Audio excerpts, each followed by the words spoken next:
오늘도 하나님의 말씀의 은혜를 사모하며 주님의 거룩한 제단에 달려나오신 여러분을 사랑하고 또 축복합니다. 우리 옆에 계신 분 좀 같이 좀 축복해 주세요. 사랑합니다. 축복합니다. 대신방 중인데 대신방을 하면서 느끼는 것이 참 제가 전체 아무것도 아닌 사람인데 하나님께서 저에게 이렇게 축복할 수 있는 은혜를 주셔서 여러분 가정을 다니면서 우리 신방대원들과 함께 여러분 기도하고 또 여러분 가정을 축복할 수 있게 한 거 생각해 보면 이게 얼마나 귀한 일인지 모릅니다. 그러니까 여러분에게 허락하신 그런 그리스도의 이름으로 다시 한번 옆에 있는 분들 한번 축복해 주세요. 그런 진심으로 사랑합니다. 축복합니다. 자, 에베소서 5장의 말씀을 우리가 함께 살펴보겠습니다. 그동안 이제 에베소서 4장의 말씀까지 우리가 함께 살펴봤는데요. 좀 머릿속에 이런 기억이 남으시는지 모르겠습니다. 에베소서 4장까지 말씀. 자, 우리 한번 표로 간단하게 한번 정리를 해보죠. 하나님께서 우리에게 하나님의 은혜를 주셨습니다. 하나님의 놀라운 구원의 경륜을 오늘 우리에게 보여주셨죠. 바로 예수님을 통해 오늘 우리에게 보여주셨습니다. 자, 그리고 그 예수님과 또한 성령님의 역사를 통해서 하나님의 은혜가 나에게 임하였습니다. 그리고 이제 하나님께서 원하시는 게 뭐예요? 바로 나를 통해서 많은 이방인들에게 하나님의 복음의 말씀이 흘러가기를 원하신다라는 겁니다. 그게 바로 저와 여러분을 부르시고 저와 여러분을 구원하신 하나님의 뜻, 계획, 구원의 경륜이라고 말씀을 드렸어요. 여러분, 예수 믿게 된 이유가 무엇입니까? 오늘 우리를 통해서 많은 주님을 알지 못하는 사람들이 다 그분을 알아갈 수 있도록 오늘 하나님께서 저와 여러분을 먼저 세워주신 줄로 믿습니다. 또한 이 성령의 역사를 통해서 하나님은 교회를 세워주셨어요. 교회가 여러분 왜 중요하고 왜 교회를 세워주셨습니까? 바로 이 교회를 통해서 모든 세상의 모든 만물들을 하나님은 새롭게 하기를 원하신다라는 거죠. 교회가 여러분 이 세상을 변화시켜갈, 이 땅 위에 하나님의 나라를 이루어갈 그런 전초 기지가 된다라는 겁니다. 그래서 4장에서 사도 바울은 계속해서 교회의 소중함에 대해서 이야기를 했어요. 자, 그리고 이제 에베소서 5장과 6장의 말씀이 나옵니다. 에베소 5장과 6장 말씀 보면 이제 실제 우리의 삶의 현장에서 우리가 어떻게 살아가야 하는지를 사도 바울은 이야기합니다. 자, 에베소 5장의 말씀은 정결한 신부로서의 교회와 성도의 모습을 우리에게 이야기를 해요. 정결한 신부, 좀 이렇게 여성스럽죠? 여성스러운 어떤 모습, 그런 이미지를 가지고 이 땅에서 정말로 정결함과 순결함을 지켜갈 거룩한 신부로서의 우리의 삶을 살아가야 될 것을 5장은 우리에게 이야기합니다. 자, 그리고 이제 반면에 6장은요, 좀 남성스럽습니다. 6장은 영적인 군인으로서의 교회와 성도들의 모습을 우리에게 이야기합니다. 즉, 이 땅에서 하나님의 교회와 이 교회를 섬기는 우리 성도들은 거룩한 하나님의 신부로서 또 영적인 군인으로서 오늘 우리의 삶을 살아가야 함을 에베소 5장과 6장은 우리에게 말씀하고 있습니다. 자, 오늘은 에베소 5장의 말씀을 함께 살펴보겠어요. 에베소 5장에서 사도 바울은요, 정결한 신부로서의 교회와 성도의 삶을 이야기하면서 신랑으로 우리에게 오실 하나님께서 오늘 우리에게 주실 은혜를 상실하게 하는 모든 죄들이 있는데 그 신랑으로 오실 그 주님을 맞이하기 위해서는 그 모든 죄악들을 벗어버리고 거룩한 신부로서 정결한 삶, 순결한 삶을 살아가야 될 것을 우리에게 말씀하고 있습니다. 여러분, 신부로서 요구되는 가장 중요한 속성이 무엇일까요? 여러분, 이제 결혼을 해야 할 신부로서 가져야 할 가장 중요한 속성은 여러분 무엇일까요? 소위 사자 들어가는 이제 사람하고 결혼을 하려면 열쇠가 몇 개가 있어야 된다고 합니다. 저도 사자가 들어가는데, 그죠? 우리 와이프는 올 때 열쇠 안 갖고 온 것 같은데요. 아무튼 열쇠가 많아야 될까요? 아니 얼굴이 이렇게 예쁘고 몸매가 이뻐야 될까요? 아니 이렇게 음식 요리를 잘 해야 할까요? 여러분 그런 걸 다 가지면 좋겠습니다만 신부로서 요구되는 가장 중요한 것은 바로 정결함과 순결함입니다. 순결한 신부가 되어야 하고 또한 여러분 또 정결한 그런 신부가 되어야 합니다. 무엇보다도 여러분 신부가 갖춰야 할 중요한 속성이 있다면 그것은 바로 순결함과 정결함이라는 거예요. 결혼을 앞둔 그 신부가 정결하지 못하다면, 순결하지 못하다면 그녀는요 그 신랑의 온전한 사랑을 얻지 못하게 될 것입니다. 신랑으로 다시 오실 그 주님께서 신부인 교회와 이 성도들을 향해서 무엇보다 요구하시는 것이 있다면 바로 이 땅에서의 순결함과 정결함이라는 것이죠. 신부로서 그 정결함과 순결함을 빼앗긴다면 우리는 신랑 되신 온전한 그리스도의 사랑을 얻지 못하게 됩니다. 신랑으로 오실 그 주님이 원하시지 않는 그 모습들이 우리 안에 있다면, 그러한 정결함과 순결함의 모습들이 우리 안에 없다면, 그 외 다른 우리를 정결하지 못하게 하고 순결하지 못하게 하는 그러한 모습들이 우리 가운데 있다면 우리는 그것을 벗어버려야 한다라는 겁니다. 오늘 함께 읽으신 본문의 말씀에서 5장 1절로 7절 말씀은 그런 내용을 우리에게 이야기하고 있어요.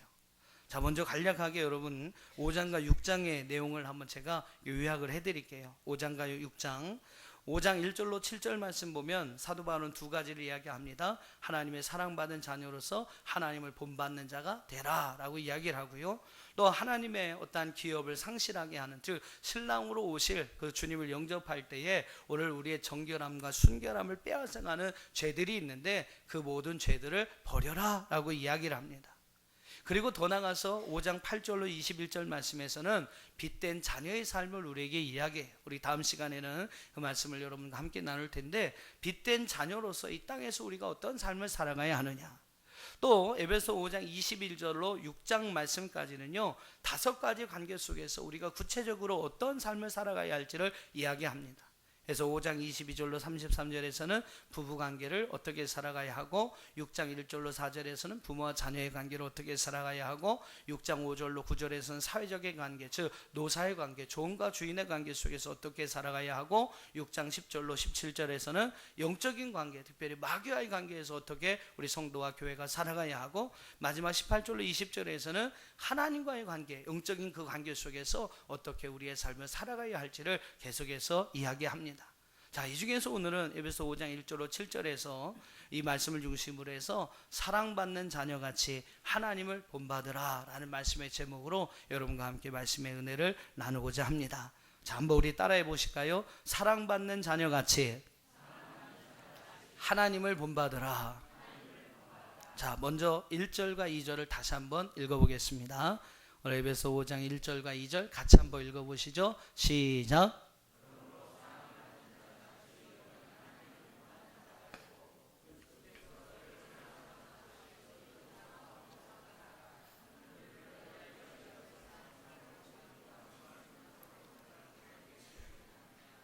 아멘. 자, 5장 1절에서 사도 바울은 사랑을 받은 자녀같이 너희는 하나님을 본받는 자가 되라 라고 이야기를 하면서 2절 말씀에서는 하나님을 본받는 자의 삶이 무엇인지를 두 가지로 이야기합니다. 하나님을 본받는 삶의 두 가지 모습, 그 첫째는 무엇이냐면요, 그리스도처럼 사랑 가운데 행하라 라는 겁니다. 한번 따라해 보세요. 그리스도처럼 사랑 가운데 행하라. 그렇습니다. 그것이 바로 하나님을 본받는 첫 번째 삶의 모습이라고 사도 바울은 2절에서 이야기합니다. 사랑 가운데 여러분 행하는 것이 어떤 삶을 이야기하는 것일까요? 그리스도께서 여러분 우리를 사랑하여 주신 그 사랑은 자기 몸을 십자가에 내어주시는 사랑입니다. 우리 주님께서 저와 여러분에게 주신 그 사랑은요 바로 자기의 목숨을 내어주는 사랑입니다.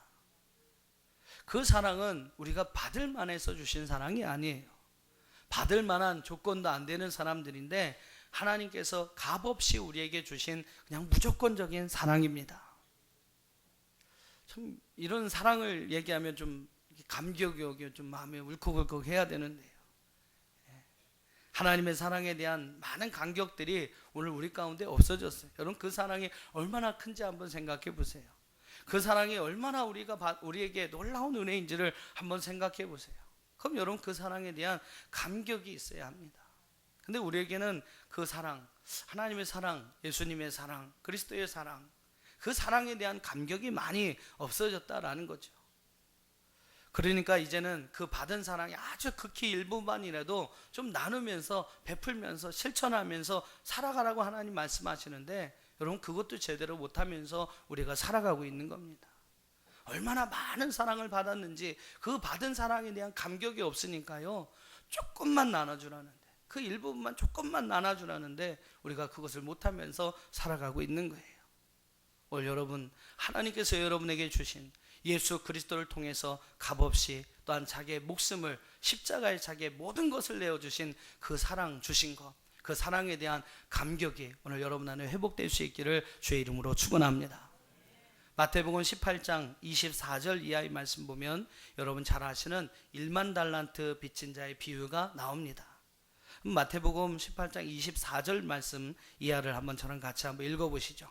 마태복음 18장 24절입니다. 결산할 때에 1만 달란트 빚진 자 하나를 데려오매 갚을 것이 없는지라 주인이 명하여 그 몸과 아내와 자식들과 모든 소유를 다 팔아 갚게 하라 하니 그 종이 엎드려 절하며 이르되 내게 참으소서 다 갚으리이다 하거늘 그 종의 주인이 불쌍히 여겨 놓아보내며 그 빚을 탕감하여 주었더니 그 종이 나가서 자기에게 100데나리온 빚진 동료 한 사람을 만나 붙들어 목을 잡고 이르되 빚을 갚으라 하며 그 동료가 엎드려 간구하여 이르되 나에게 참아주소서 갚으리이다 하되 허락하지 아니하고 이에 가서 그가 빚을 갚도록 옥에 가두거늘이라고 말씀하고 있습니다. 1만 달란트의 빚을 탕감받았어요. 1만 달란트, 여러분 얼마인지 한번 이렇게 좀 생각이 되실지 모르겠습니다만 제가 대충 말씀드리면 1달란트는요 1달란트 1만이 아니고 그냥 1달란트는 그 당시 예수님 시대에 로마와 유대 사회에 통용됐던 최고의 화폐의 단위였습니다. 1달란트는요 1데나리온의 6,000배입니다. 1데나리온은 노동자 한 사람이 일삭을 받는 하루 일삭을 받는 품삯을 1데나리온이라고 이야기를 해요. 자, 그거의 6,000배니까 무슨 이야기입니까? 1달란트는 노동자 한 사람이 6,000일을 일해서 6,000일을 일해야만 벌 수 있는 돈이 1달란트라는 겁니다. 6,000일을 하나도 안 쓰고 모으는 것이 여러분 바로 1달란트라는 거예요. 여러분 1달란트가 많은 겁니까? 적은 겁니까? 많은 거죠. 많은 거죠. 우리가 여러분 달란트의 비율을 얘기할 때 1달란트 받은 종에 관해서 이야기를 합니다. 근데 1달란트가 여러분 얼마인지를 잘 모르시는 분은 그래요. 에이, 나 같아도 1달란트 주면 땅에 갖다 묻겠다. 다른 사람은 5달란트, 2달란트 줬는데 1달란트 줬으니까 좀 속상할 거 아니에요. 근데 여러분 그거는 그러실 수도 있어요. 잘 1달란트가 얼마인지 모르시는 분은 그렇게 얘기할 수 있습니다. 근데 여러분 1달란트도 많은 것입니다. 6,000일을 위해 얻을 수 있는 그 품삯이 바로 1달란트예요. 작은 돈이 절대로 아니죠. 자, 근데 오늘 마태복음 18장에 보면 얼마의 빚을 탕감받았습니까? 1만 달란트. 수학적인 좀 계산이 빠르신 분은 아마 머릿속에 계산하셨을지도 모르겠는데요. 제가 한번 곱해봤어요. 자, 1만 달란트, 한 달란트가 6,000일이니까 6,000일 곱하기 1만 하면은 6천만 일입니다. 6천만 일. 그 6천만 일을 1년은 365일이니까 365로 1년으로 꼬박 나눴어요. 나누기를 하니까 결과가 얼마 나오냐면 16만 4,384년 정도가 나옵니다. 아직 느낌이 안 오시는데 여러분 가운데 200년 이상 사실 분이 여기 있을지 모르겠습니다만 이 돈을 벌고 1만 달란트를 여러분 벌기 위해서는요 16만 4,384년을 돈을 벌어야 합니다. 노동자 한 사람이 하나도 안 쓰고 그냥 맨날 하루도 안 쉬고 일만 해도 16만 4,384년을 일해야만 벌을 수 있는 돈이 1만 달란트라는 거예요. 좀 감이 오시는지 모르겠습니다. 감이 오시는지. 유대의 역사학자였던 요세푸스의 증언에 따르면 그 당시 유대 지역에서 세금을 걷거든요. 사람들에게 세금을 걷는데 그 유대 큰 지역에서 1년 동안 세금을 걷는 것이 800달란트였다라고 이야기를 합니다. 1년 동안 세금을 걷는 것이 800달란트였어요. 그러니까 여러분 1만 달란트는 어마어마한 돈이에요. 그것은 사람의 힘으로는 어떻게 보면 갚을 수 없는 돈을 이야기합니다. 근데 그 어마어마한 돈을 안 갚아도 되는 거예요. 왜 그렇습니까? 그 주인이 그냥 다 탕감해 줬어요. 안 갚아도 된다. 다 탕감해 줘서 이 1만 달란트의 빚을 안 갚아도 되는 겁니다. 여러분 이 부가 무엇을 말하는지는 아시겠죠? 이 액수는 1만 달란트 빚진 자는 바로 하나님께 대해서 우리 인간 자신의 힘으로는 도저히 해결할 수 없는 죄악의 문제를 이야기합니다. 즉 우리는 하나님께 도저히 용서받지 못할 많은 죄를 지은 사람들이라는 거죠. 그런데 여러분, 그런 우리가 하나님의 은혜로 그 모든 죄를 용서받았습니다. 1만 달란트의 빚, 도저히 우리로서는 갚을 수 없고 해결할 수 없는 우리의 모든 죄악의 문제를 하나님께서 용서하여 주심으로, 예수 그리스도를 통하여 우리의 모든 죄를 사하여 주심으로 그 모든 죄에서 용서받게 되었다는 것이죠. 1만 달란트의 빚을 탕감받은 이들이 바로 저와 여러분이라는 겁니다. 그런데 나에게 100데나리온의 빚을 진 사람이 와요. 그 동료가 옵니다. 친구가 옵니다. 100데나리온은 얼마 어떻게 되는 거예요? 그러면 1데나리온이 하루 일꾼의 품삯이라고 말씀드렸으니까 100일 동안 일을 해서 번 돈입니다. 그것도 적은 돈은 아닙니다만 1만 달란트에 비하면 이건 세 발의 피도 안 되고 벼룩의 간도 안 되는 거죠. 정말로 작은 금액입니다. 근데 1만 달란트의 빚을 탕감받은 이 사람이 100데나리온의 빚을 진 동료를요, 목을 잡고 협박을 합니다. 너 돈 갚아라. 나 그 갚을 능력이 안 됩니다. 그랬을 때 어떻게 했습니까? 그를 옥에 가두어 버렸다라고 성경은 말씀하고 있어요. 자기의 몸을 십자가에 버리는 그 사랑, 자기의 목숨을 내어주셨던 그 사랑, 아무런 조건 없이 아무런 대가 없이 거저 우리에게 허락하신 그 큰 사랑, 그 사랑을 받았음에도 불구하고 지극히 작은 사랑 하나도 실천하지 못하며 살아가고 있는 오늘 우리의 모습이 바로 여러분 1만 달란트 탕감받은 자의 모습이라는 겁니다. 사도 바울은요, 바로 그런 우리를 향해서 오늘 우리에게 말씀하고 있어요. 사랑을 받은 자녀같이 너희는 하나님을 본받는 자가 되어라. 그리스도께서 너희를 사랑하여 주신 것 같이 너희도 사랑 가운데 행하라. 이것이 여러분 바로 사도 바울을 통해 오늘 우리에게 주시는 첫 번째 하나님의 말씀입니다. 그리스도께서 너희를 사랑하여 주신 것 같이 너희도 사랑 가운데서 행하라. 하나님의 사랑받은 자로서, 그리스도의 귀한 사랑을 받은 자로서 정말 여러분 사랑 가운데 행하며 살아갈 수 있는 저와 여러분이 되기를 주의 이름으로 축원합니다. 바로 이것이 여러분 하나님을 본받는 우리의 삶의 모습이라는 거죠. 또 하나 하나님을 본받는 또 하나의 삶의 모습을 2절 하반절에서는 뭐라고 이야기합니까? 바로 그리스도께서 제물이 되는 삶을 살았다라는 거죠. 향기로운 제물, 희생 제물이 되는 희생의 삶을 사셨다라고 이야기를 합니다. 우리 성도들이 여러분 하나님을 본받는 또 하나의 삶의 모습이 뭐냐면 바로 제물이 되는 삶이에요. 희생하는 삶을 이야기한다라는 겁니다. 그리스도께서 제물이 되는 삶의 모습은 바로 희생의 삶을 이야기합니다. 지금 여러분 세상이 어떻습니까? 악유다툼을 해도 이런 먹고 살기 어려운 이 세상이에요. 사람은 많죠. 땅은 좁죠. 할 일은 점점 줄어들죠. 자기가 살지 못하면 안 되는 그런 시대입니다. 또 자기가 살기 위해서 남을 짓밟고 올라가야 하는 시대를 우리가 살고 있어요. 그런데 여러분 오늘 말씀은 무엇입니까? 그런 세상 속에서 우리 그리스도인이라면, 우리가 하나님을 본받는 그리스도인의 삶이라면 좀 희생하는 삶을, 손해보는 삶을 보면서 살라라는 거예요. 그리스도께서 우리를 위하여 희생제물이 되어주시고 오늘 우리를 위하여 희생제물이 되어주심으로 오늘 우리의 모든 죄를 사하여 주셨던 것처럼 바로 우리도 희생하는 삶을 살라고 성경은 우리에게 말씀하고 있습니다. 사랑하는 여러분, 예수님께서 우리를 위하여 희생하지 않으셨다면 어떤 일들이 일어났겠습니까? 우리가 그토록 바라고 원했던 구원의 삶은요, 그 누구도 얻을 수 없는 삶이 되는 겁니다. 하나님의 나라, 천국, 영생, 하나님의 자녀됨의 권세를 이야기합니다만 예수님께서 희생하지 않으셨다면 이런 모든 것은 우리가 누릴 수 없게 되는 것이죠. 우리는 다 죄의 저주 안에 거하여 살게 될 겁니다. 아무런 소망도 희망도 없는 삶을 살아갈 수밖에 없을 거예요. 그런데 여러분, 바로 예수 그리스도께서 우리를 위하여 희생하여 주심으로 하나님의 미랄이 땅에 떨어져 썩어짐으로 많은 열매를 맺은 것 같이 그분이 바로 우리를 위하여 죽으심으로, 우리를 위하여 희생함으로써 오늘 우리에게 구원의 은혜가 임하고 하나님의 나라가, 영원한 생명이, 하나님의 자녀됨의 축복이 주어지게 되는 줄 믿습니다. 세상은요, 자기를 위하여 남을 버리며 살게 합니다. 하지만 여러분, 예수님의 사랑은요, 남을 위하여 자기를 버리는 것이라고 이야기를 합니다. 여러분, 이것이 또한 복음의 원리이고 복음의 가르침입니다.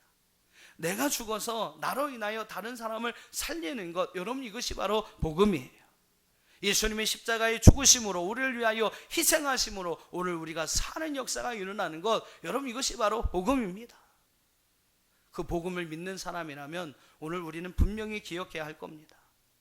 여러분 삶 속에서 여러분이 살아난다면요, 여러분이 산다면 여러분 때문에, 나 때문에 누군가는 죽게 될 것입니다. 하지만요, 내가 죽으면 나 때문에 누군가가 살아나게 될 줄 믿습니다. 이것이 여러분 복음의 원리예요. 이것이 복음의 원리입니다. 우리 그리스도인들은 누군가를 살리는 자가 되어야 합니다. 그러기 위해서는 내가 죽어야 합니다. 희생이 필요하고 손해가 필요해요. 내가 손해보고 내가 희생함으로 다른 사람을 살리는 것, 여러분 이것이 바로 하나님을 본받는 자의 삶이라고 오늘 성경은 우리에게 말씀하고 있습니다. 우리는 내 것을 남을 위해서 버릴 수 있어야 하고요, 누군가를 위해서 나를 죽일 수 있는 사람이 되어야 합니다. 저는 세상에서 제일 불쌍한 사람은요, 자기를 위해 살다가 자기만 알고 살다가 남에게 막 손해를 끼치면서 자기만을 위해 사는 사람이라고 생각합니다. 하지만 여러분 가장 행복한 사람은 남을 위해 사는 사람, 비록 자기는 희생해야 하고 손해보는 사람이지만 남을 살리고 남을 위해 살아갈 수 있는 사람, 어떻게 보면 그런 사람이 승자요, 그런 사람이 강자라고 믿습니다. 정말로 그리스도를 본받아, 하나님을 본받아 여러분 그분이 오늘 우리를 위한 제물이 되는 삶을 사셨던 것처럼, 오늘 우리를 위한 향기로움을 제물, 희생의 제물이 되었던 것처럼 오늘 그리스도를 본받아 희생의 삶을 살아갈 수 있는, 제물이 되는 삶을 살아갈 수 있는 저와 여러분이 되기를 주의 이름으로 축원합니다. 자, 이제 3절로 7절 말씀을 한번 보시죠. 하나님을 본받는 삶이 무엇인지를 1절과 2절에서 두 가지 이야기했던 사도 바울은요, 이제 3절과 7절의 말씀에서는 우리의 정결함과 순결함을 상실시키게 하는 죄들이 무엇인지를 이야기합니다. 우리가 거룩한 신부로서 오늘 이 땅에서 정결함과 순결함을 지켜야 하는데, 그 정결함과 순결함을 빼앗아가는, 상실케 하는 죄들이 있음을 우리에게 이야기해요. 여러분 그 죄가 무엇입니까? 첫째 3절에서 이야기하는 것은 세 가지입니다. 음행과 더러운 것과 탐욕입니다. 자, 3절 말씀을 한번 같이 읽어보시죠. 3절입니다. 시작.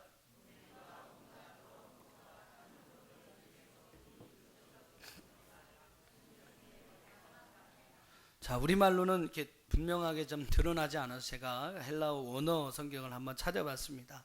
그 말씀해 보니까 여러분 주보도 한번 좀 참고해 보세요. 주보에 제가 이제 글을 이게 헬라어로 이렇게 써드리면 좋은데 여러분 읽으시기가 어려울 것 같아서 한글로 제가 자세하게 이렇게 써놔드렸어요. 음행은 무엇입니까? 헬라어로 포르네이아라고 단어로 쓰여집니다. 여러분 소위 말하는 포르노, 이 단어에서 이제 나오게 된 겁니다. 합법적인 결혼 생활 이외에 빚어지는 부도덕한 그러한 성적인 어떠한 욕망을 가리켜서 음행이다라고 이야기를 합니다. 더러운 것은 무엇입니까? 헬라어로는 아카다르시아라는 단어 쓰여지는데, 이것은 세속적인 존재의 특징을 말하는 것으로 윤리적이고 종교적으로 취하는 그러한 모든 상태를 이야기합니다. 그러니까 윤리적으로 종교적으로 정말로 하나님 중심으로 살아가야 하는 사람이 세상 중심으로 산다라는 거예요.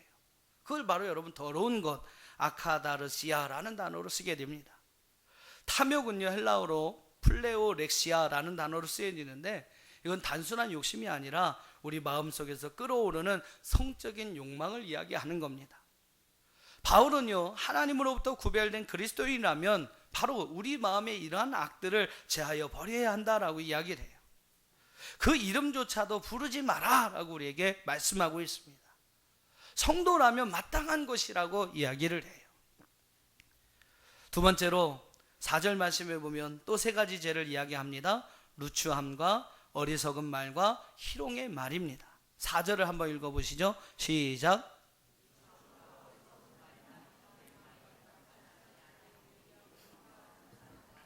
자, 루추함은 헬라어로 아이스클로테스라는 단어로 쓰여집니다.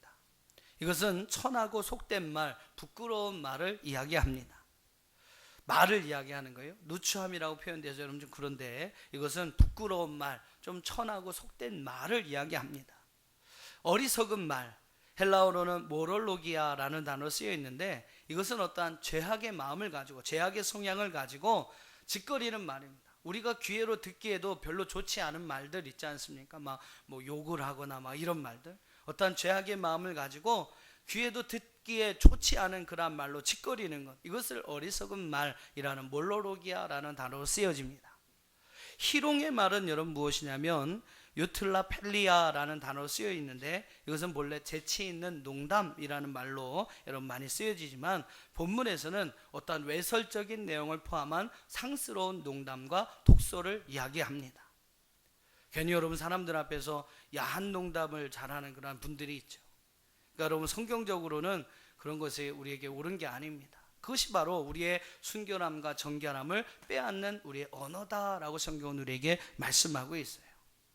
4절에서는 바로 우리의 언어의 생활을 이야기합니다. 말의 생활을 이야기해요. 이렇게 여러분 좋지 않는 언어 생활은 바로 그리스도인의 삶 속에서 배제되어야 할 중요한 것임을 우리에게 말씀합니다. 말조심, 입조심하라 라는 것이죠. 3절과 여러분 4절의 말씀을 잘 보시면 3절은 우리의 마음의 상태를 이야기해요. 마음의 상태를 이야기합니다. 죄된 그러한 모든 마음들을 버려라 라고 이야기를 하죠. 4절에서는 바로 우리 입, 언어에 관해서 이야기합니다. 중요한 사실은요, 우리의 마음의 생각은 말로, 입으로 표현이 되는 거죠. 그리고 여러분 그 말로, 입으로 표현되어짐을 통해서 결국 그것은 행위와 행동으로 나타난다라는 겁니다. 그러니까 마음에 먹은 것이 입으로 나타나는 거고, 입으로 여러분 이렇게 이야기하는 것이 행동으로, 행위로 나타난다라는 거예요. 우리가 음란한 마음을 품으면 음란한 말이 나오게 되고요, 결국 그것은 음란한 행위로 이어지게 된다라는 겁니다. 그래서 사도 바울은 3절에서 음행, 더러움, 탐욕과 같은 잘못된 죄악의 마음을 버려야 한다라고 이야기한 것이고, 4절에서는 우리의 언어 생활, 말의 생활을 조심해야 할 것을 말씀하고 있는 겁니다. 즉 마음과 여러분 입술을 잘 다스려야만 오늘 우리의 행위가 정결하고 순결해질 수 있다라는 겁니다. 참 중요한 겁니다. 우리의 마음과 우리의 입을 잘 다스려야 여러분 행위가요 정결해지고 순결해질 수 있다라는 거예요. 특별히 여러분 4절에서 사도 바울은 이런 누추하고 어리석고 희롱하는 말을 하지 않는 좋은 방법을 우리에게 제시하고 있습니다. 4절 여러분 하반절에 뭐라고 이야기했습니까? 어떻게 하면 우리의 입술, 우리의 말을 잘 다스릴 수 있을까요? 감사하는 말을 하라라고 성경은 말씀하고 있습니다. 바울은 그리스도인의 언어 생활에 있어서 최선의 태도는요, 감사하는 말을 하는 것이라고 이야기를 합니다. 감사하는 말로 번역되었던 헬라어는 유카리스티아라는 단어로 쓰입니다. 이것은 좋은, 굿이라는 단어와 카리스, 은혜라는 단어의 합성어입니다. 즉 바울이 말하는 감사의 말은 무엇이냐면, 그리스도인들이 이미 그리스도 안에서 경험한 하나님의 은혜에 대해서 말하는 것을 감사하는 말이다 라고 이야기해요. 하나님 앞에 받은 좋은 것, 그 은혜를 말하는 것, 여러분 그것이 바로 감사하는 말입니다. 그러니까 쉽게 말하면 여러분 간증 있지 않습니까? 간증, 그 간증을 하는 것이 감사하는 말이다라는 거예요. 그렇습니다 여러분. 우리 그리스도인들은요 그 입에서 하나님의 은혜에 대한 간증이 나와야 합니다. 할렐루야. 그것이 사도 바울이 말하는 감사의 말이라는 거예요. 그런 감사의 말이, 하나님의 은혜에 대한 간증이 여러분의 입에서 흘러넘치시기를 주의 이름으로 축원합니다. 성도들끼리 여러분 서로 만나면요 서로 받은 은혜를 간증해야 합니다. 그냥 남편 자랑하고 막 자식 자랑하려고 옆집 찾아가지 마시고, 누구 막 흉보려고 이렇게 만나서 얘기하지 마시고, 그런 걸 얘기하는 게 아니라 하나님이 주신 은혜를 함께 간증하는 것, 함께 나누는 것, 말씀을 통해 주시는 은혜, 삶 속에서 경험한 하나님의 은혜들을 서로 말하면서 그 은혜를 간증하며 서로 나누는 것, 여러분 그것이 바로 감사하는 말이다라는 거예요. 어떻습니까 여러분? 여러분의 입은 어떤 것을 더 많이 말하고 있으신가요? 하나님이 주신 좋은 은혜에 대해서 여러분 많이 이야기하시기를 주의 이름으로 축원합니다. 하나님이 나에게 이런 은혜를 주셨어요. 이 모든 것이 다 하나님 은혜입니다. 여러분 이러한 은혜에 대한 간증이 여러분 가운데 넘쳐나시기를 주의 이름으로 축원합니다. 바로 그런 말, 그것을 통해서 우리의 마음과 우리의 생각을 우리의 말을 지켜갈 수 있다라고 성경은 말씀합니다. 하나님의 은혜를 간증하는 말, 감사하는 말이 여러분 안에 넘쳐나시기를 주의 이름으로 축원합니다. 자, 마지막 5절과 6절 말씀은 5절과 6절 말씀 보면 이제 반복적으로 음행, 더러움, 탐욕을 구하는 자에 관한 이야기를 한 번 더 이야기합니다. 그리고 그런 자들을 단편적으로 우상 숭배자들이다라고 이야기를 하고요. 6절에서는 누추함과 어리석은 말, 희롱의 말을 하는 자를 속된 말로, 헛된 말로 속이는 자들이라고 이야기를 합니다. 근데 중요한 것은 5절과 6절 말씀 보시면 이런 일을 행하는 자는 다 그리스도와 하나님 나라의 기업을 얻지 못하게 된다라는 겁니다. 하나님의 진노가 그들에게 임하게 될 것이니 너희는 그들과 함께하지 말라라고 사도 바울은 이야기하고 있어요. 한번 따라해 보세요. 하나님의 진노가 있으니 그들과 함께하지 말라. 네, 하나님의 진노가 있다라는 거예요. 사랑하는 성도 여러분, 반드시 우리에게 하나님의 심판이 있음을 믿으시길 바랍니다. 죽으면 여러분 끝이 아니에요. 히브리서 9장 27절을 여러분 한번 읽어보십시오. 히브리서 9장 27절 시작.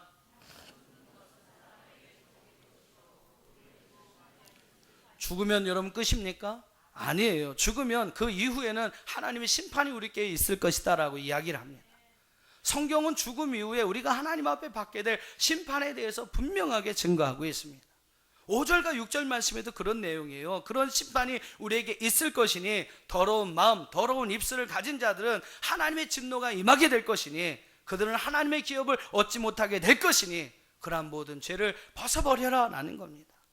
그래 여러분 하나님의 모든 심판의 진노의 죄를, 진노의 어떤 심판을 면할 수 있게 된다라고 사도 바울은 이야기해요.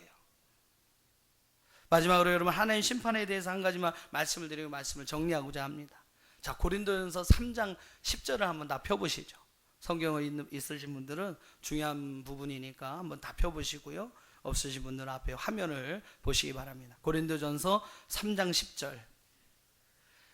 자, 먼저 13절 말씀까지 한번 같이 읽어보겠습니다. 시작.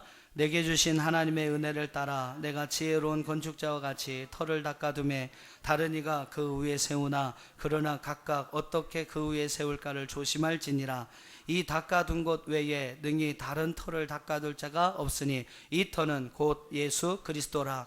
만일 누구든지 금이나 음이나 보석이나 나무나 풀이나 집으로 이 터 위에 세우면 각 사람의 공적이 나타날 터인데 그 날이 공적을 밝히리니 이는 불로 나타내고 그 불이 각 사람의 공적이 어떠한 것을 시험할 것임이라. 자, 우리는 예수 그리스도 안에서 우리의 믿음의 집을, 그 터 위에 믿음의 집을 세워가는 자들입니다. 근데 여러분 말씀해 보면, 이 말씀에 보면 고린도서 3장 10절 이하의 말씀 보면 어떤 사람은 금이나 은이나 보석으로 그 집을 세운다라고 이야기를 해요.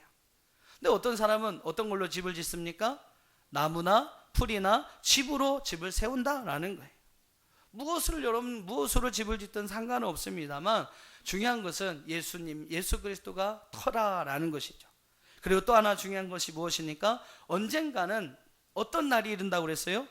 우리의 공적, 우리가 세운 그 공적을 따라 우리에게 심판하실 날이 이르게 된다라고 이야기를 합니다. 심판의 불이 나타나게 될 것이다 라고 이야기를 해요.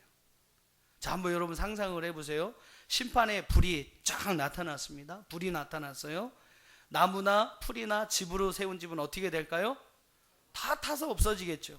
하지만 금이나 은이나 보석으로 세운 집은요, 어지간해서는 타지 않고 없어지지 않는다라는 겁니다.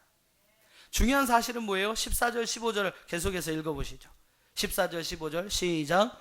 만일 누구든지 그 위에 세운 공적이 그대로 있으면 상을 받고 누구든지 공적이 불타면 해를 받으리니 그러나 자신은 구원을 받되 불 가운데서 받은 것 같으니라.